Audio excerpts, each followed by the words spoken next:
Welcome back. In case Uskeni whispers in the background, ni Regina an event juu football. So let it be known. Welcome back to the program. We are glad you are still with us. We want to move on to the next segment. Just have a quick look at what the papers have for us. We are still using the hashtag Good Morning Kenya on Twitter. Official station handle ever remains to be at KBC Channel 1 at Jane Wamboy is how you can also find me across the social media platforms. So we start off with the Daily Nation.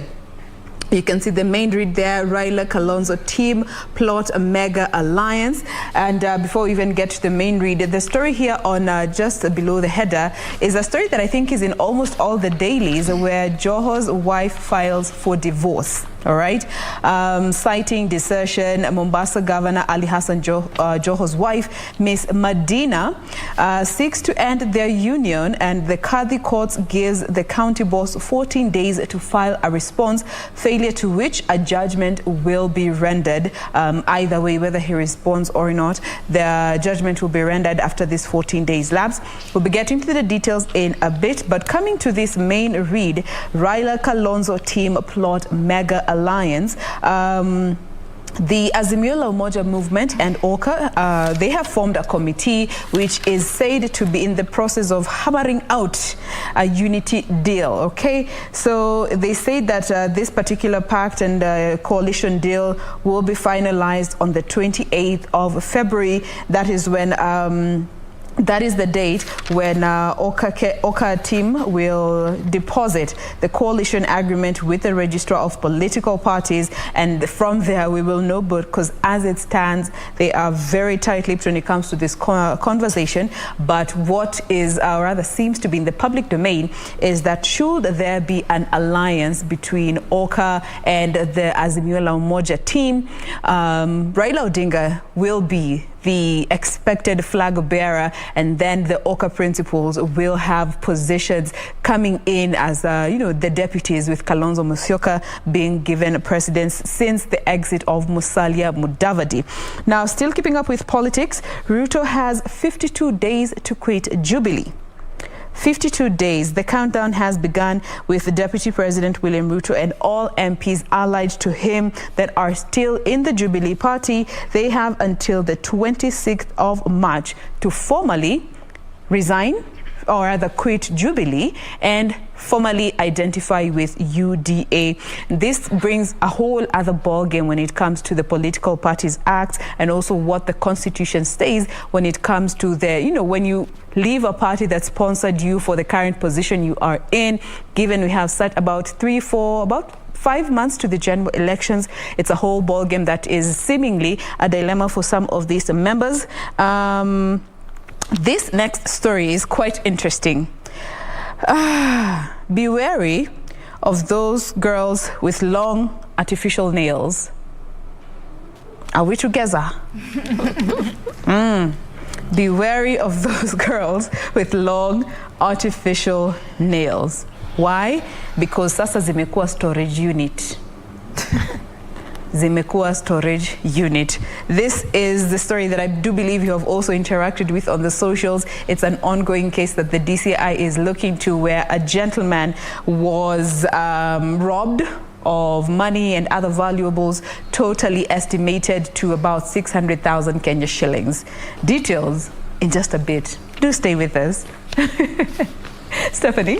Okay, from that interesting story, let's take a look at the Star. What's making news on the front page?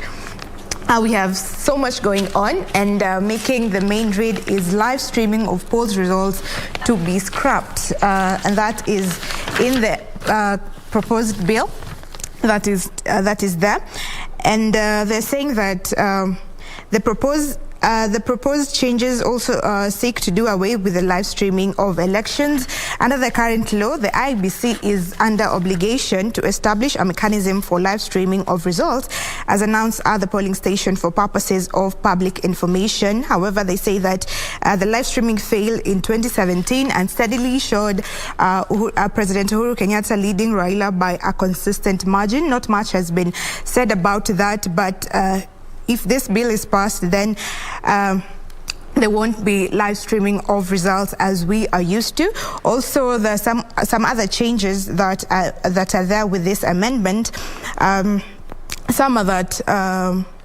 Okay, there actually are expected confrontations following radical proposals to amend this bill to pave way for both manual and electronic transmissions of presidential results in the August 9th general elections. So, in fact, with this proposed law, any failure to transmit the results electronically will not be grounds for the Supreme Court to nullify the presidential vote. So it can either be electronically or manually. So if it is not streamed electronically, then they opt for the manual results that they have received.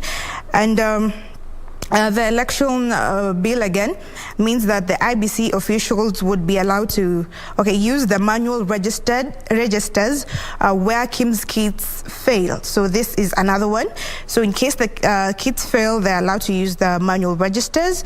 And among the provisions is that returning officers managing the election would have to travel to Nairobi with the results after transmitting the same electronically. So these are some of the changes that are set to take place if this bill is passed. To some other political news, Raila Kalonzo poll deal in the offing, which again Jane has mentioned from the Daily Nation.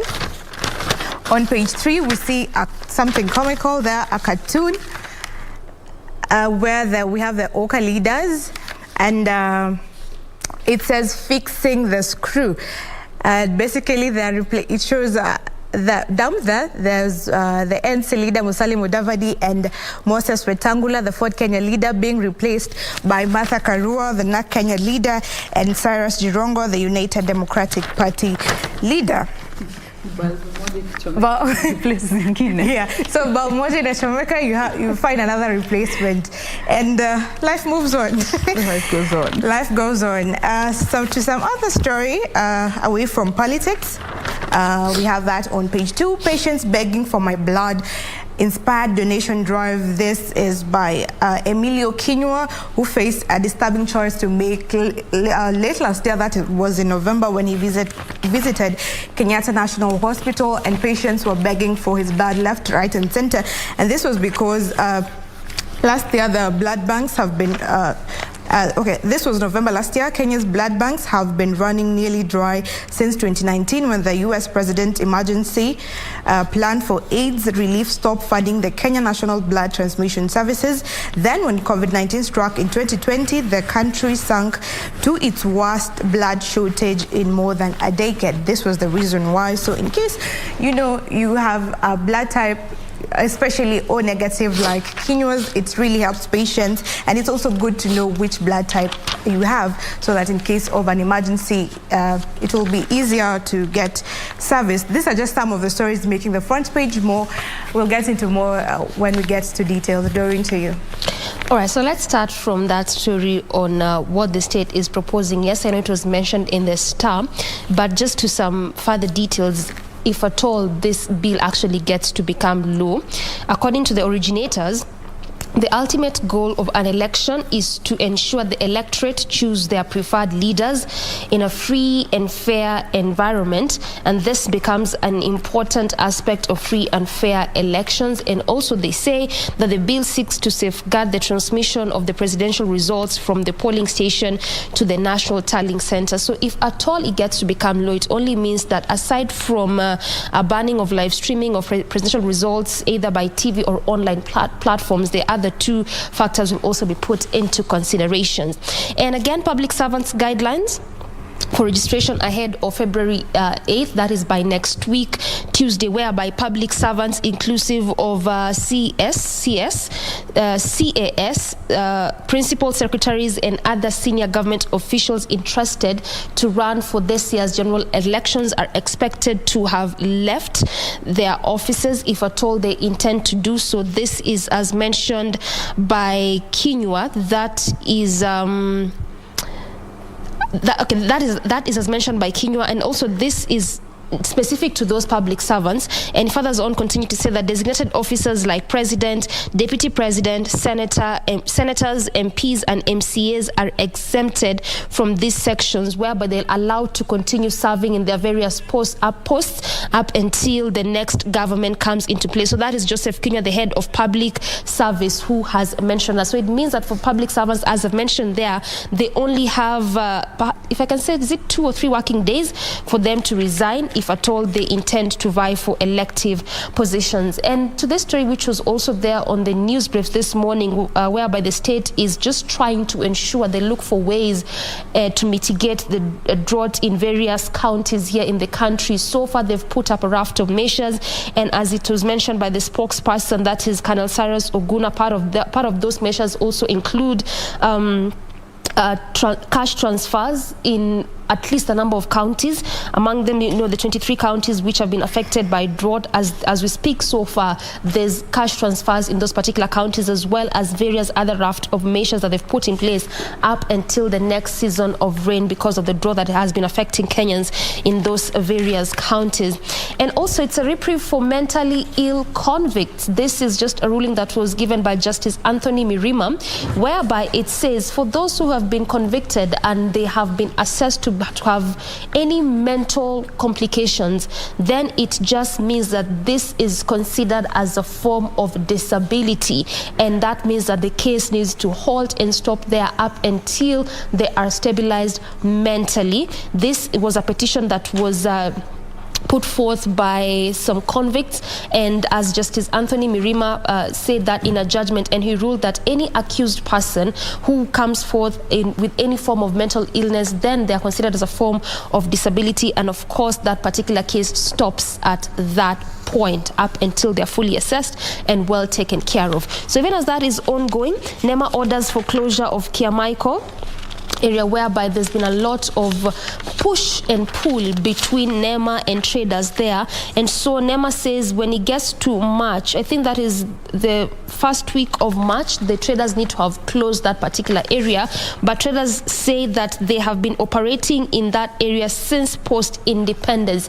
But NEMA has come out to say that there are various reasons as to why they need to be closing this specific place. And key among them is that they say that the traders there have violated the provisions of the Environmental Management Act, and the area is in a very poor state, no hygiene, as well as also this is just formed part of the reason as to why they're ordering the closure of this area. So what exactly will happen come that first week of March, given the traders have said they will not move as they have been there since time memorial, yet NEMA is saying they need to move away from that place. And again, remember yesterday we talked about the striking of nurses as well as health workers in Kwale County, and they had given a 28-day notice before this strike commenced on Tuesday, decrying various issues in health facilities, key among them being non-payment of salaries as well as promotions. So now the governor Salim Mvurya has come to say that the 400 striking health workers, if at all they will not go back to work as soon as possible, then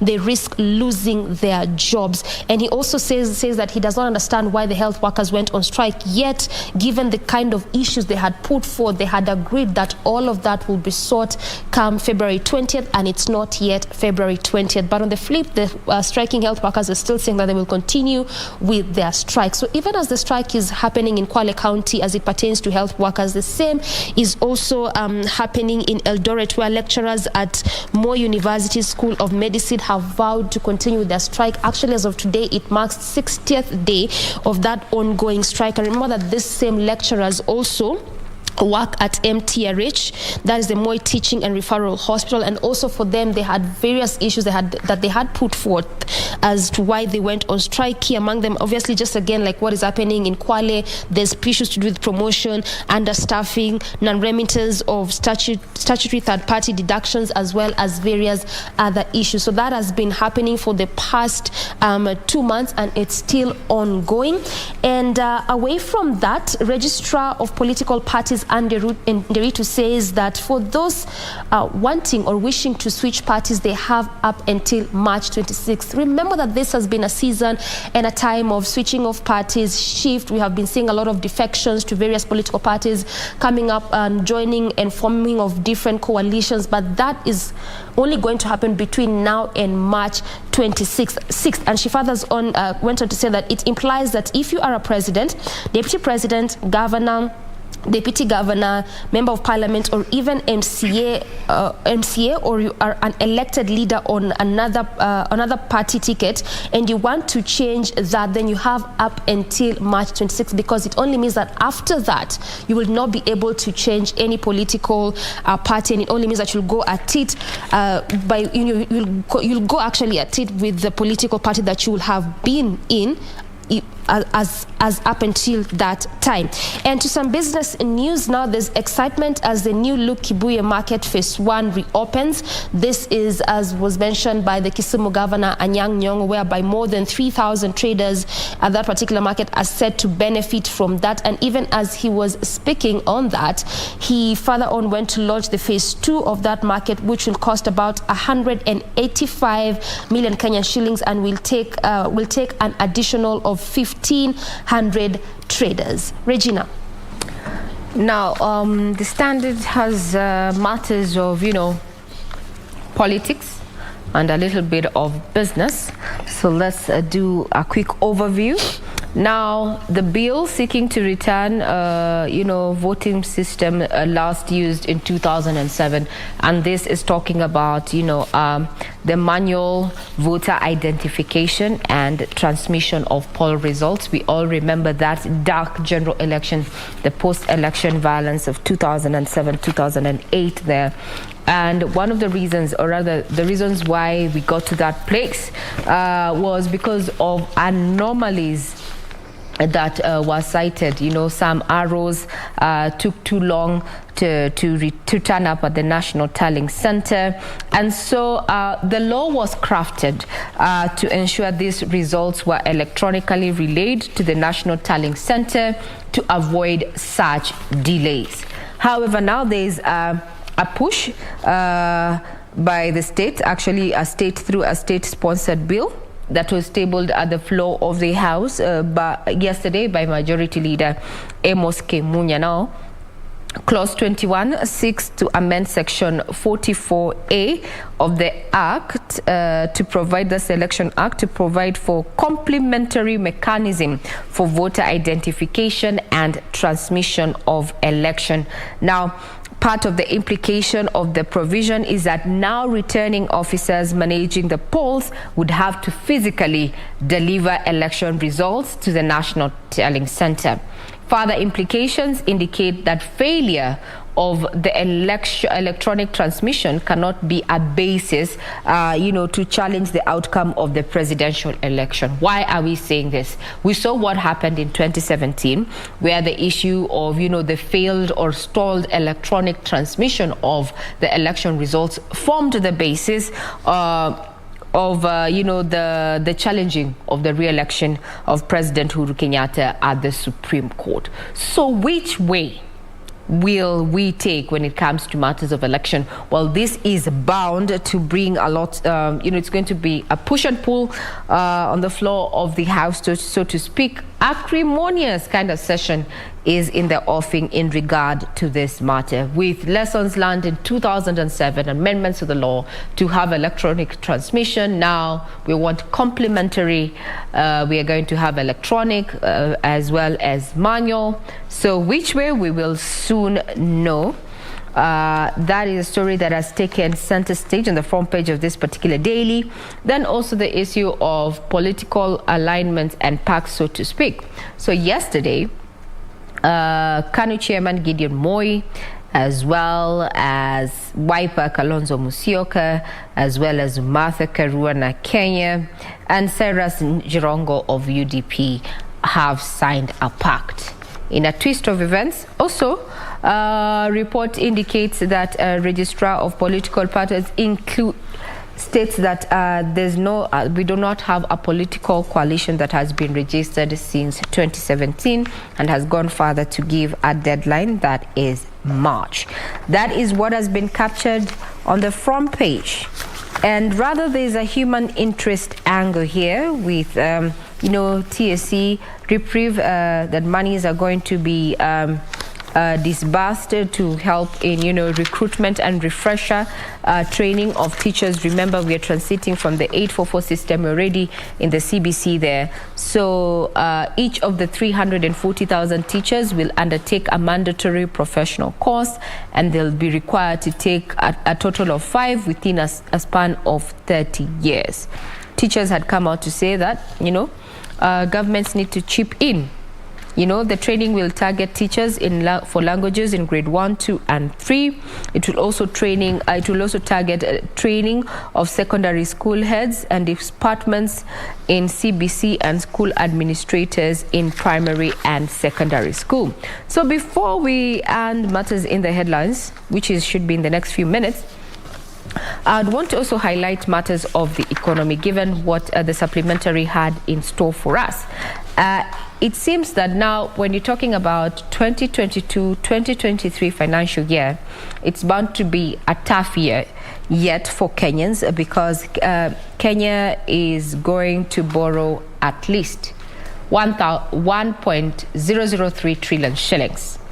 And this is an increase from the 229.5 billion shillings that was borrowed, or rather projected, for this financial year.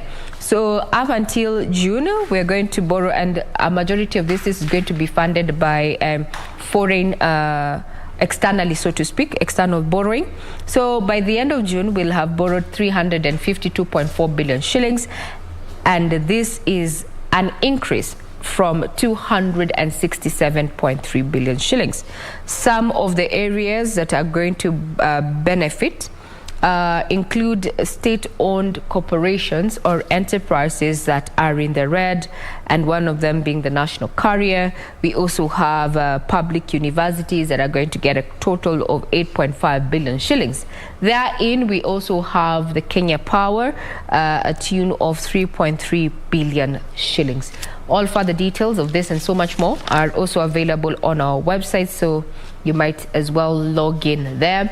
And there was a quick update in matters of justice served. There was a story that we highlighted here where a Boda man was accused of defiling a 7-year-old that he had been ferrying from home to school and had been trusted by the family. Now, in a decision, this was in 2018. So yesterday, a high court sitting in Kisumu confirmed the heinous character of the suspect and confirmed a life sentence that he had been handed at the trial's magistrate court, and found him guilty of the offense. So justice has been served in as far as that case is concerned. That and so much more is still available, as I said, on our website. That brings a cap onto matters in the headlines. We are not done. Now we shift gears and focus on matters entertainment. Remember, we picked your brain in regards to, would you always want to know where your partner is at and what they're doing? And this is subject to matters of tech. Now, Apple has come up with a prototype ring that even tells you the heart rate of the wearer of that particular ring. Well, it's good to know, but I think you don't need all that detail. As they say, if you go looking for something, you'll definitely find it. You will get what you've been looking for. I'm Regina Manyari, leaving the able hands of my colleagues for Matters Entertainment. Thursday is a new Friday.